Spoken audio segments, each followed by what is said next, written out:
So now at this time, we're going to move on to our capital bond overview. We're going to be focusing for this brief presentation for procurement. This is the second of 5 overviews that we will receive within the next few months between now and March on the capital bond. Superintendent Smith, can you please introduce this item? So Jim Owens and Elaine Holt will provide, and I just realized Elaine got married and I just totally blanked her married name. So as Elaine Holt, who I know as Elaine Holt, we'll do the next installment on our capital bond program. Great. Well, thank you, Superintendent Smith, and good evening. I know it's a late hour, and so we'll be quick getting through our presentation tonight. This is the second series in a presentation package that includes various components of the bond program overview. Last Monday night, we had an opportunity to present the project team framework and some of the concept of operations.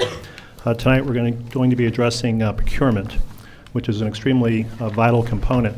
Very little of this bond work can be accomplished without effective and proper use of our procurement tools.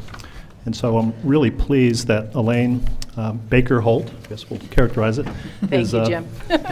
is here tonight with us, because I think it also highlights the close partnership that we've developed really over the last several years to put district systems in place and to be ready to execute the very ambitious program. So Elaine and I will be going through the presentation, and we'll highlight the different aspects of procurement, and we're going to try to highlight your role as a school board, as a contract review authority, because you play a very key role in terms of how we execute the contracts. So starting with our first slide, let's see what we need to get.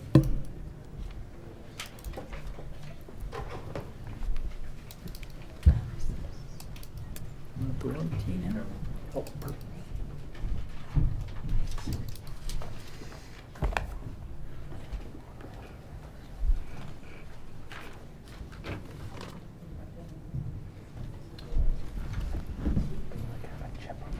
Momentary technical difficulties. Yeah.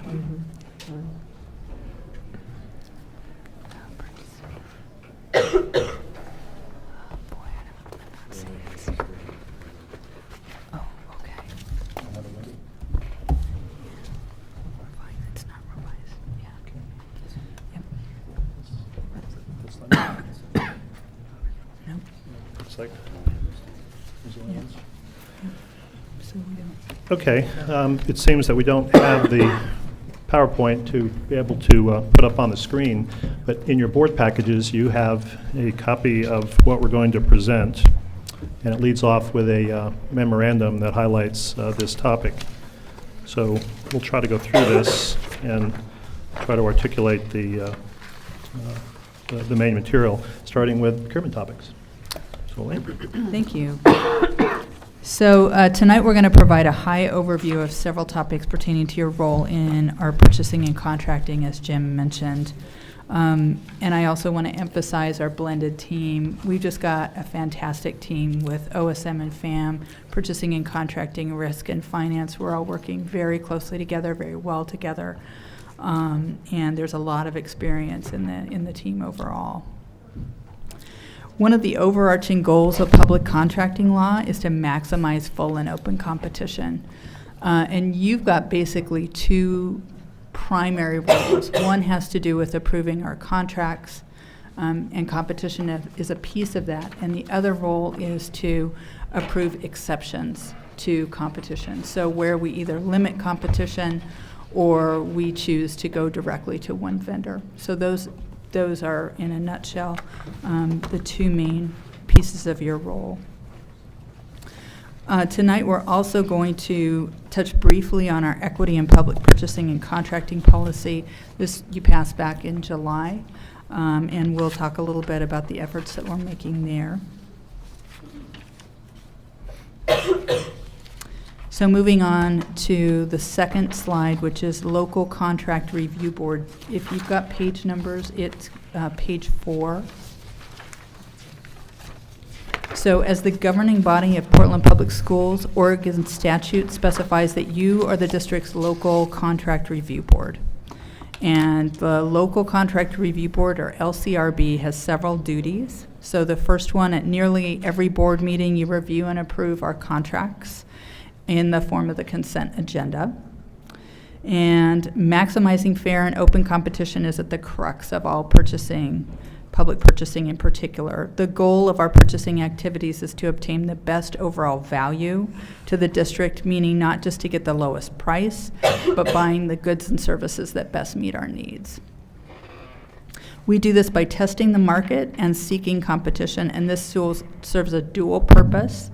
It allows companies fair and equal access to our business opportunities, as well as getting us the best deal. Some contracting and purchasing method decisions are delegated to the superintendent, specifically contracts less than $150,000, and some of those exceptions to competition. And finally, it's important to note there's a specific audit protocol that we follow for capital bond work. Jim? So the next slide is on PPS Contracting Rules. And really the principal takeaways here are that we're operating under state purchasing rules. They're specifically referred to as ORS 279, A, B, and C. And collectively, they represent all of the purchasing policy and authority that comes to us from the state level. In executing bond work, we're primarily operating in an area that we don't typically operate as a school district, that being in 279C, which is entitled Public Improvements. And public improvements are those that involve major construction, or I should say construction, reconstruction, and major alteration. And we actually have operating definitions for those terms relative to the thresholds and the like. And in the 279C, in the public improvement category, we actually have two subcategories. One that involves selection of our architects, engineers, land surveyors, and related service providers. And then secondly, our contractors or builders that are actually involved in doing the work. So together, we go through a process to select firms and to be able to execute contracts and then manage the work. At the bottom of the slide describes what we like to think of as the three phases of a contract. We have the pre-award phase that involves developing the statement of work, the technical specifications, and then it moves into the award phase where we develop a solicitation, and then post-award, the management of the work, the enforcement of the contract provisions. And relative to the teaming that we have with district purchasing and contracting group and Office of School Modernization, we work collaboratively across all three phases as we move through the work. Okay, so the next slide, equity in public purchasing and contracting. This refers to the policy that was passed early, or actually mid-2012. We're pleased that we're continuing to hone our internal processes, but we're planning to employ this policy as early as possible in the bond work. We already have 2 outreach events scheduled in February. The first will reach architects, and the second is directed at contractors, particularly general contractors and other construction contractors. And OSM and purchasing, along with some other departments, are working in concert on those efforts. The next slide, that's titled Acquisition Methods, is a quick summary of the differences between how we select consultants and how we select the builders. Division 48, as it's described in our purchasing rules, involves selection of our architects, engineers, land surveyors, and related service providers. And the key takeaway here is that these are typically selected on a qualification-based selection protocol. Typically, that means price isn't included. When it is, it's not a major factor. When we recently, the state legislature changed the protocol for selection of architects and engineers when the estimated fee exceeded $100,000, where we actually couldn't invite price as a weighted factor when we were considering the selection criteria. So this is a new area for us, one that I think will actually work quite well, because architects and engineers or more of a practice that involves a creative process and flow. And so we're really looking for the firm that has the best qualifications, if you will, to do the work. District staff are trained and experienced to develop criteria that are used, and then we work collaboratively with purchasing and contracting on that. The other area is what we call Division 49, which is the public improvement construction. And here we have two primary means to execute the work. One is the traditional method, which is the tried and true design, bid, and build. And then the other is called alternative procurement. Alternative procurement involves a special approach that entails exemption that Elaine mentioned earlier. And so we have two here, one that is called the two-step process. That's where we actually can present to you as the school board a set of findings that would describe the reasons for using something other than the traditional method. The presumption under state law is that our contracts for public improvements are done using traditional. So when we use an alternative, staff prepares findings, recommendations, we'll present to you as the contract review authority, and then a short public hearing is held to validate. You recently went through this, I guess about 1.5 years ago for the boiler burner fuel conversion project, which was actually a CMGC project. CMGC is the other one that most people think of for alternative procurement, which is short for Construction Manager General Contractor. And CMGC is particularly suitable on large, complex tight schedule type work. And currently we're contemplating use of both of these alternative tools on some of the bond projects. And so as we continue to work and develop plans, we'll be presenting that information to you.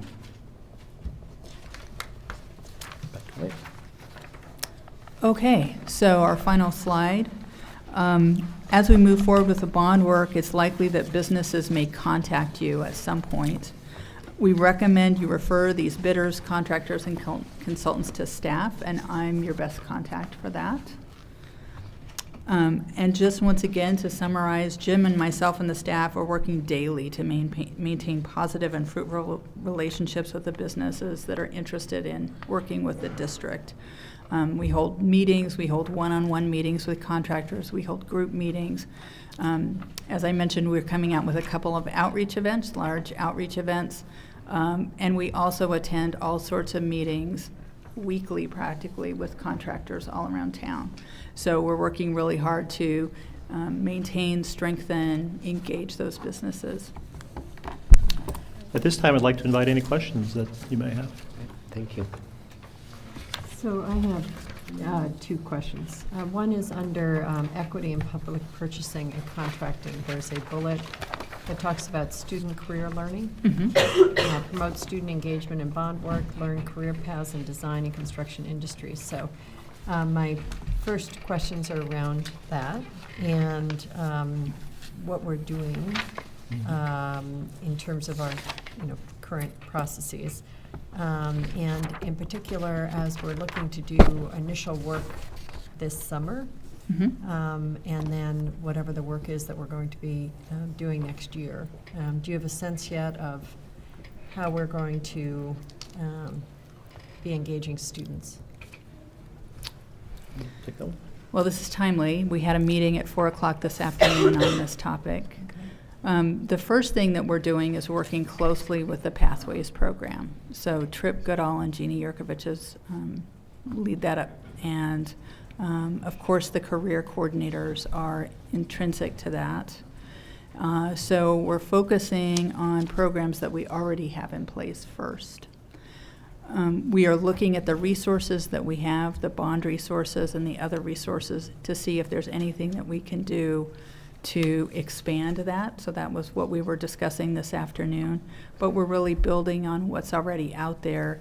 That includes things like internships, job shadowing, site visits, speaking engagements, specialized projects that a school and a business might work in coordination to develop. Jim? I also heard Director Reagan, you asked about the work for this summer.